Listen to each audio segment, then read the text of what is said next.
오늘 로마서 12장 1절부터 2절 말씀으로 헌신하는 교회라는 제목으로 함께 하나님의 말씀을 듣겠습니다.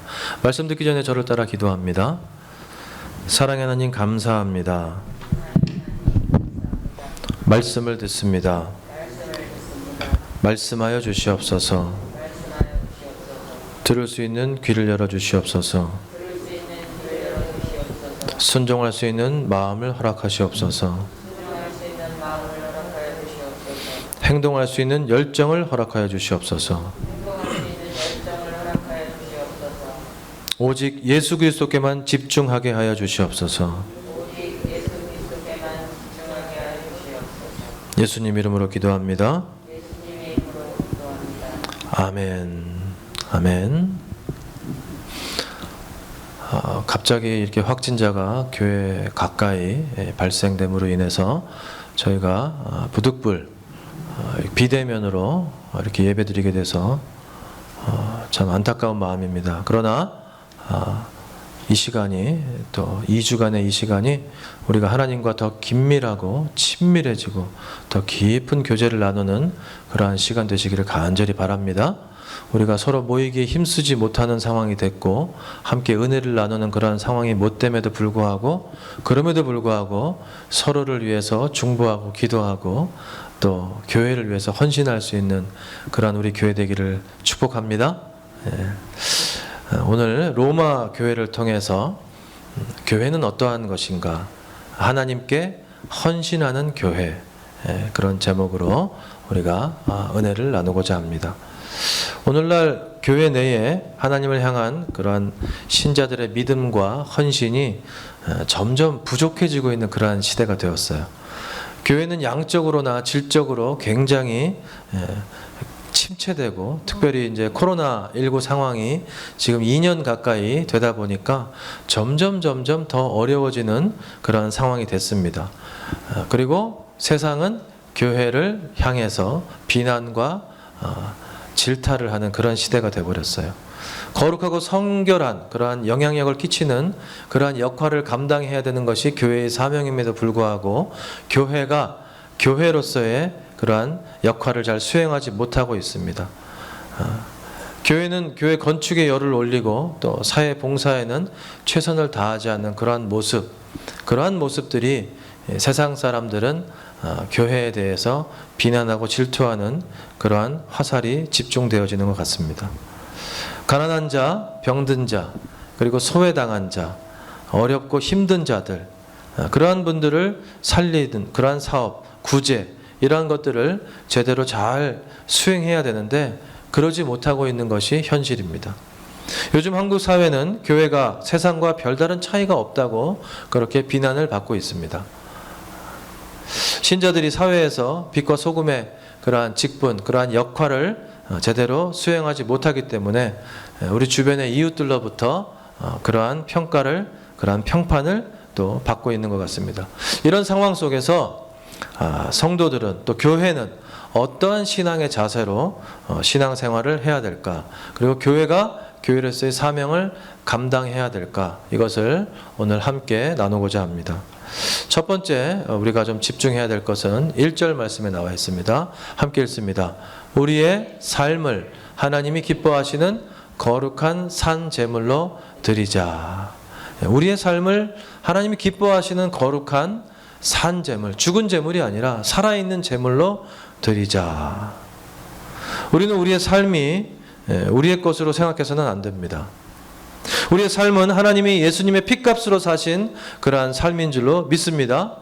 죄로 인해서 죽을 수밖에 없는 우리 인생을 하나님께서 예수 그리스도, 독생자 아들이신 그 예수 그리스도를 선택하셔서 그 예수님께서 십자가 달려 돌아가심으로, 죽으심으로 인해서 우리에게 생명을 선물로 주신 줄로 믿습니다. 할렐루야. 그래서 우리가 예수 그리스도와 함께 죽어서 그리스도와 함께 다시 살아난 그러한 새로운 인생이다. 이것을 붙잡으시기를 축복합니다. 옛사람은 죽고 새 사람이 됐다는 것을 우리가 믿습니다. 바울은 이렇게 고백합니다. 내가 그리스도와 함께 십자가에 못 박혔나니 그런즉 이제는 내가 사는 것이 아니요 오직 내 안에 그리스도께서 사시는 것이라. 이제 내가 육체 가운데 사는 것은 나를 사랑하사 나를 위하여 자기 자신을 버리신 그 하나님의 아들을 믿는 믿음 안에서 사는 것이라고 그렇게 바울은 고백하고 있습니다. 우리가 예수 그리스도를 통해서 구원을 받았으므로 우리는 마땅히 하나님 아버지에게 감사하고 그분을 사랑하고 경배해야 되는 줄로 믿습니다. 그러므로 우리는 우리의 삶을 통해서 하나님이 기뻐하시는 그러한 거룩한 산 제물로 그렇게 살아내야 될 줄로 믿습니다. 하나님은 거룩하고 정성된 그러한 제사를 기뻐 받으시는 분이십니다. 바울에 의하면 하나님의 그 구원의 은혜, 그리고 하나님의 사랑, 또 긍휼, 자비, 이러한 것을 경험한 신자는 당연히 자신의 몸을 하나님이 기뻐하시는 거룩한 산 제물로 드려야 되는 거고, 그리고 하나님의 뜻을 분별해서 그것에 순종해야 된다는 거예요. 바울은 로마서 6장에서 이미 하나님에 대해서 산자들은 어떻게 해라라고 얘기했습니다. 로마서 6장 13절에서는 너희 지체를 의의 병기로 하나님께 드리라고 그렇게 얘기하고 있습니다. 그리고 19절에서는 너희 지체를 의에게 종으로 드려 거룩함에 이르라고 그렇게 얘기하고 있습니다. 신자가 하나님께 헌신하는 것은 아주 자연스럽고 그리고 당연하다는 것을 우리가 잘 볼 수 있습니다. 여러분, 구약 시대에 이스라엘 사람들이 어떤 그들의 믿음이나 그리고 정성 그리고 예배를 하나님께 드리는 수단으로 제사를 드렸습니다. 그들은 자신들을 대신해서 동물들을 하나님께 바쳤어요. 그래서 하나님을 향한 그들의 믿음, 헌신, 이러한 것들을 표현을 했습니다. 그런데 바울 사도는 우리 자신의 몸을 하나님께, 그리고 하나님이 기뻐하시는 거룩한 산 제물로 드려야 한다고 그렇게 오늘 우리에게 얘기하고 있습니다. 이 음성을 들으시기를 축복합니다. 신자는 죄와 세상으로부터 구별된 그런 거룩한 삶으로 하나님이 기뻐 받으실 그러한 제사를 드려야 되는 거예요. 우리 자신의 몸을 하나님께, 그리고 하나님이 기뻐하시는 거룩한 산 제물로 드린다는 것, 그것은 우리의 전 인생, 다시 말해서 우리의 생활, 삶, 가정생활, 직장, 또 학업, 취미, 재산, 재능, 이런 모든 것들을, 우리의 존재 전체를 하나님께 드린다는 거예요. 그것을 의미하는 거예요. 예배 시간에 집중하고 그리고 하나님께 온전하게 영과 진리로 올려드리는 그러한 예배, 그것을 하나님께서 기뻐 받으시는 그러한 예배가 되는 줄로 믿습니다. 온전하고 살아있고 거룩하고 하나님이 기뻐하시는 그러한 삶, 그러한 삶으로 우리가 하나님께 예배드리는 것, 다시 말해서 우리의 삶 전체가 하나님께 드려지는 예배가 되어야 된다는 것이죠. 그래서 하나님의 그 구원의 은혜를 체험한 그 영적인 신자들이 자신의 존재와 삶을 제물로 삼아서, 그래서 하나님이 받으시기에 합당한 그런 영적인 예배를 드려야 될 줄로 믿습니다. 지금도 우리가 비대면으로 예배드리고 있기 때문에 집중하지 못하는 분이 혹시 있을지 모르겠어요. 예배의 시간에, 말씀을 듣는 시간에 말씀에 집중하지 않고 하나님께 집중하는 그러한 생각이 다른 데로 가 있다 그러면 하나님이 기뻐 받으시는 예배가 아닌 줄로 믿습니다. 우리가 정말로 하나님께 온전하게 집중하는 그러한 예배, 영과 진리로 올려드리는 그러한 예배가 되어야 될 줄로 믿습니다. 또한 주님께 올려드리는 그러한 예배뿐 아니라 우리가 평상시에 살아가고 있는 그 삶 자체도 우리가 우리의 삶을 전 인격적으로 하나님께 집중하고 하나님께 올려드리는 귀한 예배의 그러한 자세로 살아가야 될 줄로 믿습니다. 그래서 우리의 삶이 온전하게 예배로 드려지는 그러한 하나님이 기뻐하시는, 하나님이 기뻐 받으시는 그러한 예배가 되시기를 축복합니다. 우리가 가진 모든 것을 바쳐서 하나님을 사랑하고 하나님을 경배하는 삶, 그것이 바로 우리가 산 제물로 드려지는 그러한 예배인 줄로 믿습니다. 그런 실천적으로 그러한 실천을 함으로 인해서 우리는 하나님께 예배와 찬송을 드리고 헌물을 드려야 된다는 거죠. 그리고 우리가 가진 모든 것을 하나님의 영광과 뜻을 드러내는데 사용해야 된다는 거예요. 하나님이 복을 주셔서 우리에게 물질로, 또 자녀로, 또 명예로, 또 권세로 우리에게 많은 복들을 주셔서 우리가 받아 누릴 수 있게 하신 것은 우리가 그것을 받아 누리고 그냥 그것으로 끝나는 것이 아니라 그것을 통하여서 하나님께 온전한 헌신, 하나님께 온전히 드려지는 그러한 헌신, 나누고 베풀고 섬기는 그러한 삶으로 살라고 하나님께서 허락하신 줄로 믿습니다. 그러니까 우리가 가지고 있는 그 모든 것을 다 사용하여서 우리가 경건한 생활을 해야 되고, 그리고 교회에 봉사하고, 그리고 우리 주변에 있는 많은 이웃들에게 전도와 선교와 구제에 힘쓰는, 그래서 하나님이 기뻐하시는 그 일들을 감당하는 착하고 충성된 일꾼들이 되어야 될 줄로 믿습니다. 예수님이 하나님의 뜻을 이루기 위해서 그 자신을 다 내어주신 것처럼 우리도 우리가 가지고 있는 그 모든 것들을 전부를 하나님께 드려서 우리를 향한 그 하나님의 뜻을 이루어드리고, 그리고 하나님을 기쁘시게 해드리는 그러한 삶이 되어야 된다는 것이죠. 우리의 예배는 주일에 드리는 그 예배로만 끝나지 않고 매일매일 거룩함으로 살아내는 그러한 우리의 삶을 하나님이 기뻐 받으시는 그러한 헌신의 예배로 올려드려야 될 줄로 믿습니다. 그래서 저와 여러분이 그러한 삶을 사시기를 축복합니다. 두 번째 우리가 좀 나눠야 될 것은 2절 상반절입니다. 이 세대를 본받지 말고 마음을 새롭게 하자. 이 세대를 본받지 말고 마음을 새롭게 하자. 자, 바울이 로마 교회 성도들에게 이 세대를 본받지 말라고 그렇게 권고하고 있어요. 자, 이 세대는 누구를 의미하는 것인가? 이 세대는 어떤 세대인가? 당시 로마는 굉장히 문명이 발달되어져 있었고, 발달된 문명 또 물질이 풍성한 곳에는 항상 악이 팽배하게 되어 있습니다. 부패와 타락이 가득 차 있었어요. 그래서 바울이 얘기하는, 다시 말해서 이 바울의 편지를 받는 그 로마 교회가 속해 있는 삶의 현장이 어디예요? 바로 로마예요, 로마. 그 로마 안에서 살고 있는 사람들, 그 시대에 살고 있는 사람들, 그들이 행하는 삶의 방식들, 그들이 누리고 있는 그 모든 것들, 문화, 여러 가지 것들, 그러한 것들, 종교 행위라든지 문화라든지 이런 것들을 본받지 말라는 것을 얘기하고 있는 겁니다. 이 세대는 죄와 죽음이 지배하는 세상으로서 악한 세대라고 갈라디아서에 나와 있습니다. 현 세대가 악하다는 건 뭐예요? 바울의 사상 가운데 현 세대가 악하다. 이건 뭐냐면 바울의 사상은 유대교에서 얘기하는 종말론에 기초하고 있는 거예요.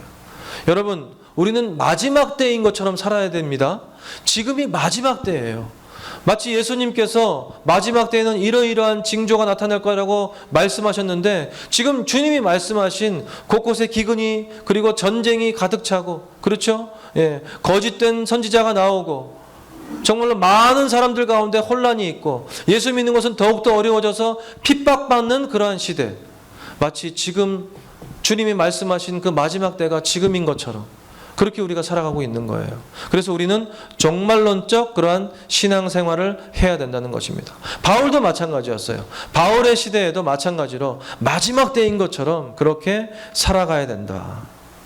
그래서 바울은 이 세대가 죄와 정사와 권세의 통치를 받고 있으므로 악한 세대로 규정하고 있는 것입니다. 그래서 바울은 이 세대를 본받지 말아야 되고, 영향을 받지 말고, 그리고 이 세대의 어떤 이 세상에서 얘기하는 그런 기준, 가치관, 지혜, 이런 것들을 부정하라고 그렇게 고린도전서에서 얘기하고 있습니다. 자, 거기서 본받다라는 말은 무슨 뜻이냐? 본받다, 스케마티조마라는 말인데, 무엇인가를 따라서 형성한다. 무엇을 따라서 이렇게 형성한다. 죄와 죽음 그리고 육신이 지배하는 세상을 따라서 순응하면서 산다. 그러니까 그렇게 살지 말아라 라고 얘기하는 것이 바울이 지금 얘기하는 거예요. 오늘 이 음성이 우리에게 들리기를 축복합니다. 본받지 말아라. 너희는 이 세대를 본받지 말아라 그랬으니까 이 죄와 죽음이 지배하는 이 가득 찬 이 악한 세대를 따라서 순응해서 그렇게 세상의 기준이 다인 것처럼 그렇게 살아가지 말아라 라고 얘기하고 있는 거예요. 과연 로마 교회에만 해당되는 얘기일까요? 아닙니다. 2020년을 살고 있는 우리에게도 동일한 그런 메시지인 줄로 믿습니다. 적당히 대충 세상과 타협해서 양다리 걸쳐서 그렇게 살기가 좋아요. 그렇게 사는 게 편해요. 그런데 오늘 바울은 우리에게 분명히 얘기하고 있는 거예요. 너희는 이 세대를 본받지 말아라. 마음을 새롭게 해라. 이 음성이 우리에게 들려지기를 축복합니다.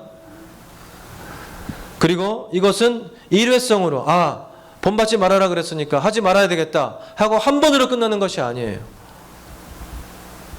헬라어는 시제가 굉장히 중요하다고 그랬습니다. 그래서 그 단어의 시제에 따라서 이것이 그것으로 끝나는 건가 아니면 계속해서 진행되어져야 될 것인가. 본받다, 본받지 말아라 하는 여기에 사용된 시제는 계속해서 진행되어야 된다는 뜻을 품고 있는 거예요. 그래서 우리가 일회성으로 끝나는 것이 아니고 주님 오시는 그날까지 계속해서 이 세대를 본받지 말고 하나님께서 원하시는 그러한 선하고 거룩하고 성결한 그러한 삶을 사시기를, 그러한 삶을 사는 저와 여러분이 되기를 축복합니다. 오늘날 교회와 교인들이 세상을 따라가는 경향이 있습니다. 교회 내에 세속주의의 물결이 들어와서 교회를 변질시키고 있어요. 교회와 세상이, 그리고 거룩함과 세속이 이렇게 대치되어 있는 상황이에요.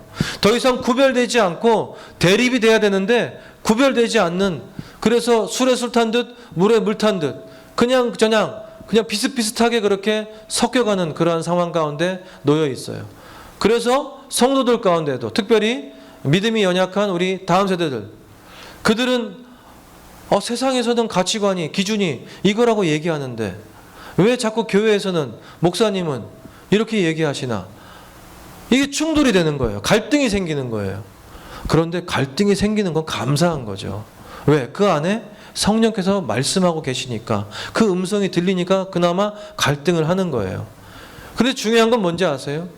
연세가 많으시고 믿음의 연수가 많으신 분들은 습관적으로 그렇게 신앙생활하고 계신 분들은 갈등조차도 하지 않습니다. 다가오는 추석 명절에 많은 가족들이 옵니다. 자, 신앙생활을 하고 있는 성도들은 제사를 드려야 될까요? 안 드려야 될까요? 드리지 말아야 됩니다. 그런데 우리 교회는 그렇지 않은 것 같아요. 그런 분이 안 계신 것 같은데 잘못 알고 계신 분들이 계신 거예요.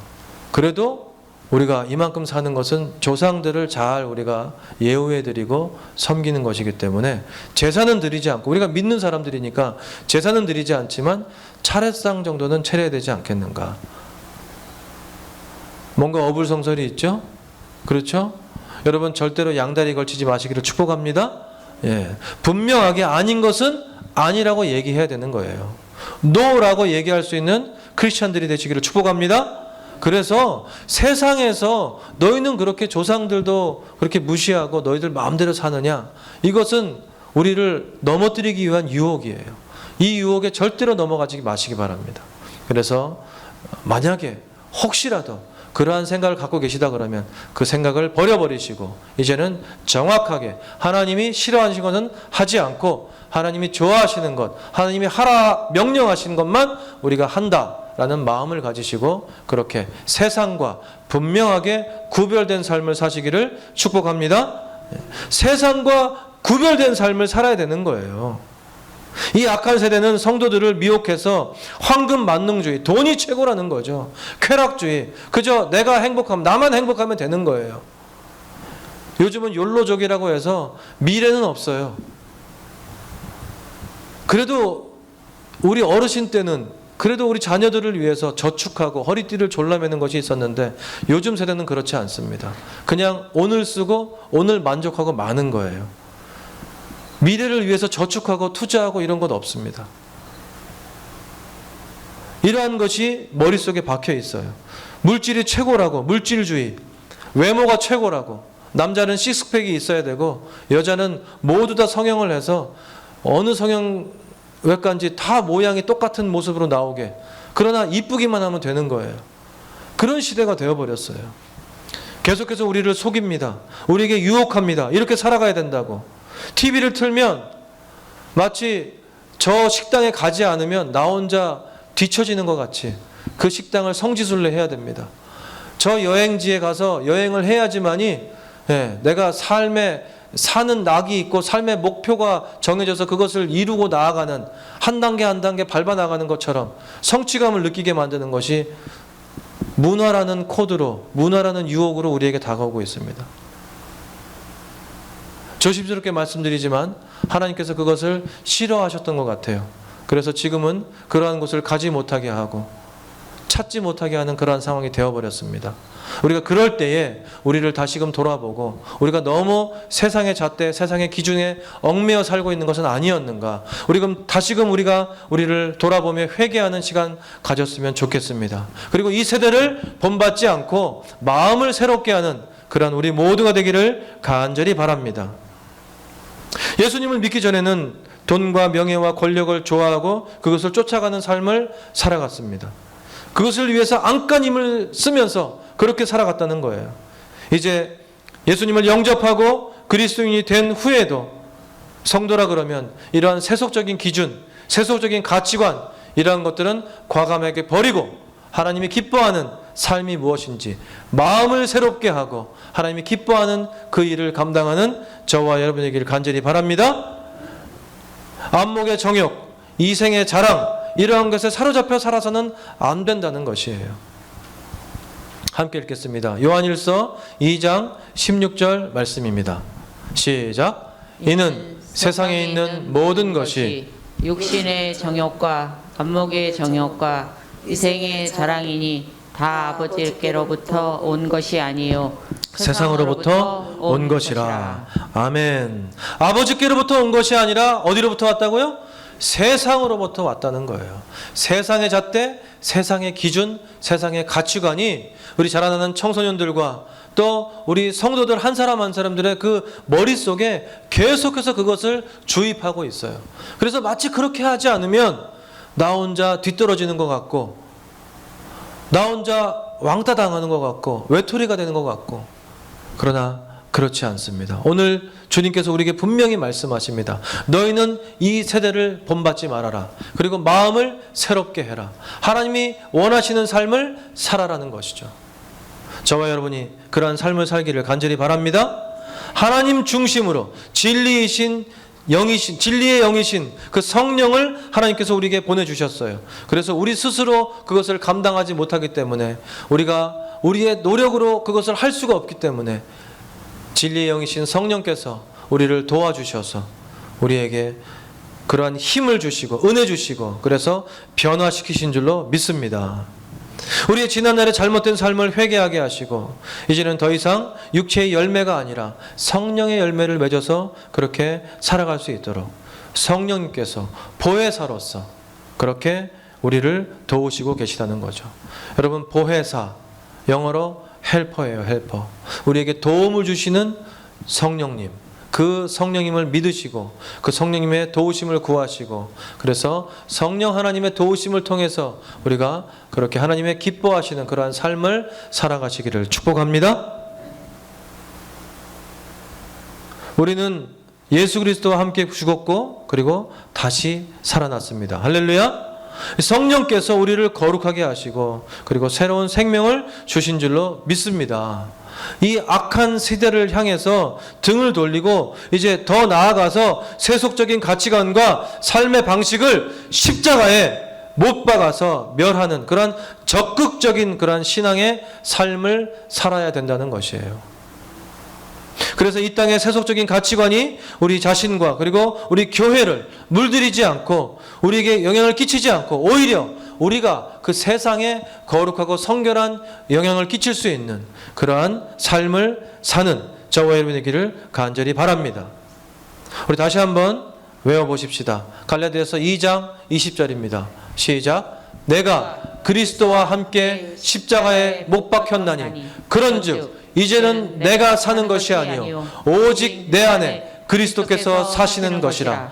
이제 내가 육체 가운데 사는 것은 나를 사랑하사 나를 위하여 자기 자신을 버리신 하나님의 아들을 믿는 믿음 안에서 사는 것이라. 아멘.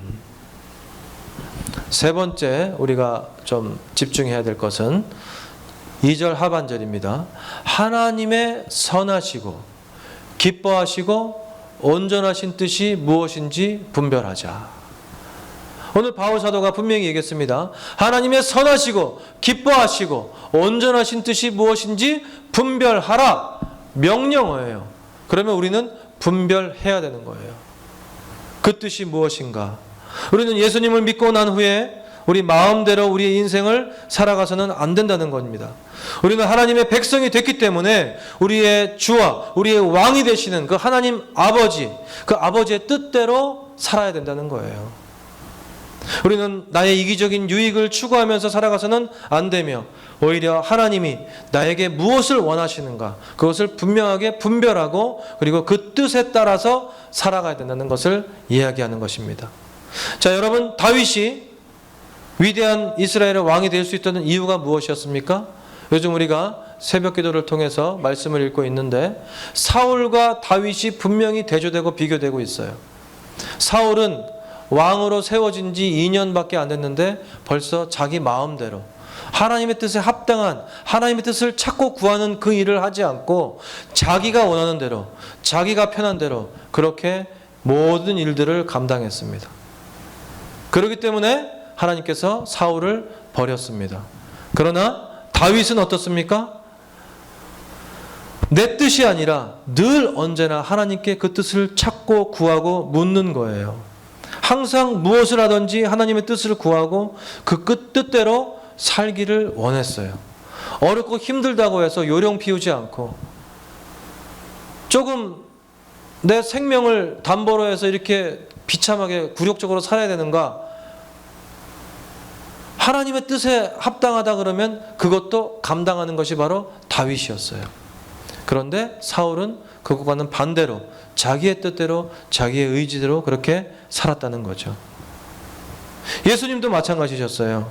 예수님께서도 하나님의 뜻을 이루기 위해서 자기 자신의 희생을 제물로 바쳐주셨다는 것이죠. 할 수만 있거든 이 잔을 내게서 옮기시옵소서. 그러나 이것이 중요한 것이에요. 우리가 육체를 가지고 있기 때문에 어렵고 힘든 상황 가운데서는 우리가 이것을 좀 어떻게든 피해갔으면 좋겠다는 마음이 듭니다. 그러나 그것은 우리의 뜻이고 우리의 생각이에요. 주님께서는 뭐라고 말씀하셨느냐? 그러나 내 뜻대로 마시고 아버지의 뜻대로 하시옵소서. 할렐루야. 내 뜻이 아니라 아버지의 뜻대로 하라는 것이죠. 주님께서 이 땅에 오신 것은 섬김을 받기 위해서 오신 것이 아니라 섬기기 위해서 오셨다는 것이에요. 자기의 목숨까지도 던지셔서 대속물이 되어주셔서 섬기기 위해서 이 땅에 오셨다는 것입니다. 우리 마가복음 10장 45절 함께 읽습니다. 시작. 인자가 온 것은 섬김을 받으려 함이 아니라 도리어 섬기려 하고 자기 목숨을 많은 사람의 대속물로 주려 함이니라. 아멘. 예수님께서는 자신을 통해서 성도들을, 신자들을 구속하시려는 그 아버지의 뜻을 받들어서 죽기까지 순종하셨습니다. 믿으십니까?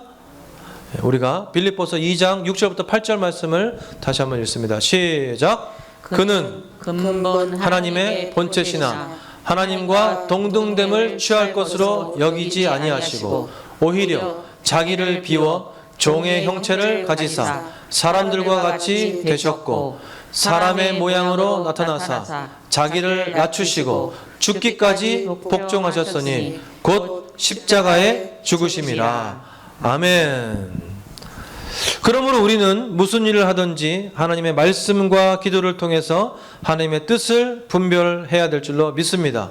그리고 그 뜻을 분별했다 그러면 아는 지식으로만 끝나는 것이 아니고 그 뜻대로 삶 가운데 적용하고 실천하면서 행동에 옮기는, 그래서 우리의 삶이 하나님의 기쁨이 되고 하나님이 원하시는 그러한 예배자로 살아가시기를 축복합니다.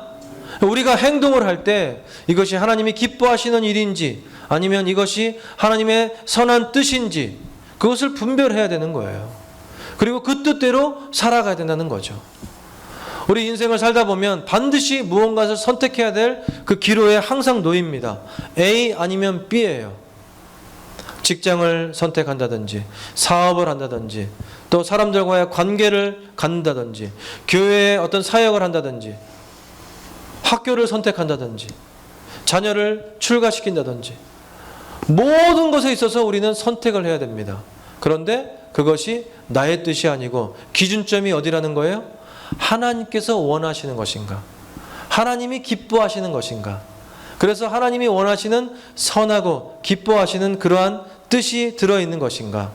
이것을 통해서 공동체가 세워지는 것인가? 이것을 우리가 심각하게 그리고 긴밀하게 기도하면서 그 하나님의 말씀에 합당한 그 기준점을 가지고 하나님의 영광을 위한 것인지를 잘 생각하고 하나님이 기뻐하시는 그 일들, 그러나 하나님이 기뻐하지 않으신다 그러면 그러한 일들은 포기할 줄 아는 그러한 우리 모두가 되기를 축복합니다. 말씀을 정리하겠습니다. 우리의 삶을 하나님이 기뻐하시는 거룩한 산 제물로 드리시기를 축복합니다. 이 세대를 본받지 않으시기를 축복합니다. 그리고 마음을 새롭게 하시고 하나님의 선하시고 기뻐하시고 온전하신 뜻이 무엇인지를 분별해서 하나님께 헌신하는 우리의 자신 그리고 우리 교회가 되시기를 축원합니다. 헌신의 삶을 통해서 하나님을 기쁘시게 하고 하나님께 영광을 돌릴 수 있는 거예요. 여러분, 말로는 하나님, 내가 하나님께 영광 돌리기를 소망합니다. 그리고 아무런 행동을 하지 않는다는 것은 그것은 우리가 신자로서 성도로서 잘못 살아가고 있는 거예요. 오늘 고린도 교인들에게 바울이 얘기한 것처럼 동일하게 2021년 이 시대를 살고 있는 우리에게 이 시대를 본받지 말고 그리고 하나님의 선하시고 기쁘신 그 뜻이 무엇인지를 분별하고 구별해서 살라고 하신, 그래서 이 세상에서 빛과 소금의 역할을 감당하고 하나님의 뜻을 이루는 그 역할을 감당하는 그러한 우리가 될 수 있기를 간절히 바랍니다. 우리 자신을 하나님의 뜻을 이루어드리는 그러한 산 제물이 되어서 교회가 세상을 하나님의 그 은혜가 통치하는 그 역사가 되고 생명을 경험할 수 있는 그러한 곳으로 변화시키는 그 일들을 우리 교회가 감당하기를 간절히 바랍니다. 우리 옥산 성결 가족들이 하나님의 은혜로 이 사명을 감당하는, 그래서 그 사명을 감당하고 남을 수 있는 힘과 은혜와 능력이 넘치는 귀한 한 주간 되기를 예수님의 이름으로 축원합니다. 함께 기도하겠습니다.